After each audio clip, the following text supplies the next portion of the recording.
Welcome to Abuse Exposed, a podcast about the secret of abuse. Each episode, we deliver intriguing Christian and personal experiences on abuse and how to overcome it. The content is not intended to be a substitute for professional mental or medical advice, diagnosis, or treatment. Always seek the advice of your physician or other qualified mental health provider with any questions you may have regarding a medical or mental condition. Now, here's your host, live from Texas, ISpeakMotivate. Hello. This is ISpeakMotivate, and I'm very excited to be with you guys today. This will be episode 49, I believe. You guys know I have problems to remember the previous episodes unless I look on my phone. But I believe it's episode 49 today. And if you haven't been here before, the Abuse Exposed podcast is a podcast that exposes the pain of abuse, as well as break the stereotypes of abuse, as well as it is here to create a community for victims, survivors, and thrivers so that we can all be here together and love each other and just be here, and support each other and educate each other and share our stories, our similarities, and our differences, because it helps us feel validated. So this is just a little bit about us. Now, you guys that have been listening in, and I really want to thank you for being loyal subscribers to the podcast. We really appreciate it. And the new people that are coming in, we welcome you with open arms, and we thank you for taking a chance on the podcast. Okay, so today you've come on a good day, because for the last couple of quotes and weeks or whatever, we dip and dab into stereotypes of abuse. And today I'm actually going to go over a story that breaks the stereotypes of abuse, which I'm really excited about, because I was going on one of these groups on Facebook and somebody posted about Alex Skeel. He was a young man that was abused by his girlfriend. And I don't feel as if there's a lot of media coverage covering when it comes to men getting abused by women, because it does occur. And we just want to bring light to that in this podcast, and especially in this episode today, to let them know that we are here for you, and you're not less of a man because you were in an abusive relationship. It's just simply not the case. You're a survivor as well, and you have strength as well. So we're just going to go into some statistics right quick that we got from theguardian.com. It says more than 40% of domestic violence victims are male. Okay. And about 2 in 5 of all victims of domestic violence are men, contradicting the widespread impression that it is almost always women who are left battered and bruised, a new report claims. And data from the Home Office statistical bulletins and the British Crime Survey show that men made up about 40% of domestic violence victims each year between 2004 and 2005 and 2008 and 2009, the last year for which figures are available. In 2006 to 2007, men made up 43.4% of all those who had suffered partner abuse in their previous year, which rose to 45.5% in 2007 and 8, but fell to 37.7% in 2008 to 2009. And we also see that more than 1 in 4 women, 28%, and 1 in 6 men, 16%, had experienced domestic abuse since the age of 16. These figures are equivalent to an estimated 4.5 4.5 million female victims of domestic abuse and 2.6 million male victims. So that's just some statistics to let you guys know. It's happening both ways, and it's happening more than we think when it comes to women abusing men in these domestic violence relationships. And they deserve to be validated and encouraged and loved and listened to as well. Just because they're a man doesn't mean that their journey in this relationship should be diminished. It's just simply not the case. So we're just going to look on the sun.co.uk website, and we're going to go into Alex Skeel and hear his story of abuse. I want to read some of that. So it says, abusive relationship, what happened to Alex Skeel? Boyfriend abused by Jordan Worth in domestic abuse case. Alex Skeel was physically and mentally abused for 3 years as his ex isolated him from his family and friends and took over his Facebook account as she fought to control his life. Now, here is what they found out about the hellish relationship. Who is Jordan Worth and what happened to him? Alex's horrific ordeal was exposed in BBC show Abused by My Girlfriend, which was narrated by the brave dad. He has now opened up about his nightmare abuse to encourage other victims to come forward. Alex said, "You're far more of a person if you speak out. You're only going to get better if you talk about it."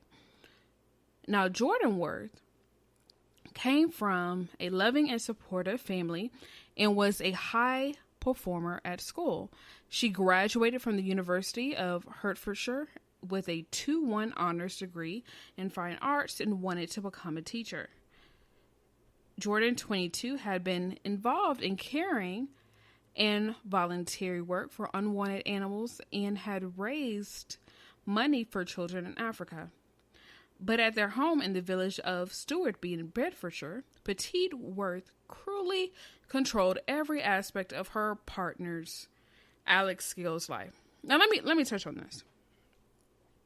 We talked about in previous episodes of how people can be involved in charities. They can be high performers. It seems like they're just like the best thing since sliced bread. And what are they at home? A monster. And which is why it's so hard to convince people that you're being abused, which you shouldn't have to convince anyone that you're being abused. But it's so hard to convince someone that you're being abused because of this.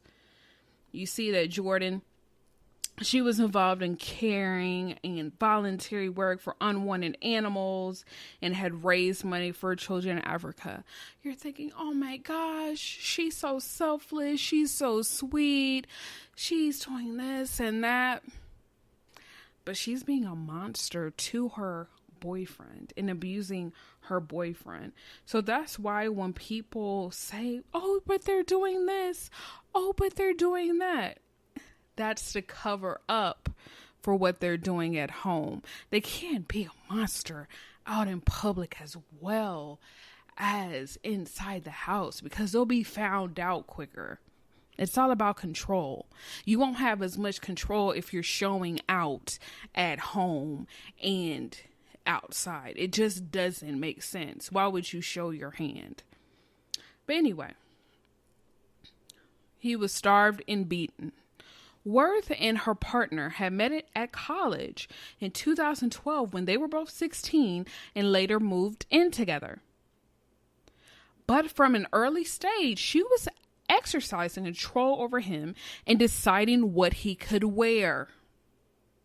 The abuse turned violent when Alex began suffering from hydrocephalus, which is caused by a buildup of fluid inside the skull. Evilworth beat her boyfriend with blunt objects and refused to take him to the hospital for treatment. She poured scalding water on his arms and left him to wrap his burns with cling film. He was seen separately with black eyes, limping, or with an arm in a sling. Now, she was doing nothing but torturing this poor young man that did nothing but love her and wanted to have a happy relationship. And he stayed with her, hoping that one day, they could get back to a space of love and affection and it could finally be over. But the same one that was doing the voluntary work for the unwanted animals and raising money for children in Africa was the same one who beat her boyfriend with blunt objects and refused to take him to the hospital for treatment, poured scalding water on his arms and left him to wrap his burns with cling film. And remember, he was separately seen with black eyes, limping, or with an arm in a sling. And the reason why I'm repeating this is because we have to break down these stereotypes. We have to break it down. We have to break it down.